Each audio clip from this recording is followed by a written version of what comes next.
At this property, there are 60 units. It was built in 1980. We purchased this property just 2 months before the eviction moratorium hit.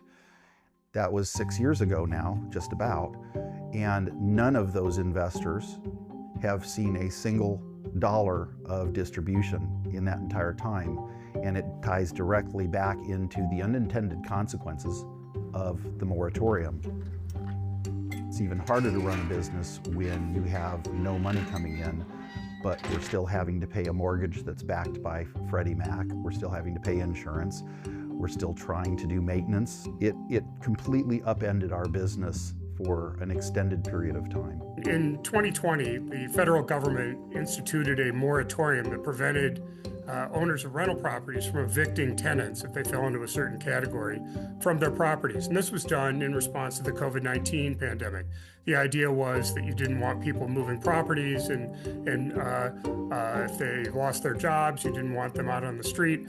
All of this may have made perfect sense from a public health perspective. The problem is that the cost of this was borne by the rental property owners when it should have been borne by the federal government. And that's why we brought the lawsuit under the Fifth Amendment to the United States Constitution, which prohibits taking of private property without just compensation. And so what we're seeking through this lawsuit is to recover from the government the lost rental payments that resulted from that moratorium. I decided to join the lawsuit almost immediately because it's important for us to stand up when a group like the CDC unilaterally, functionally decides that they have a right to oversee our business.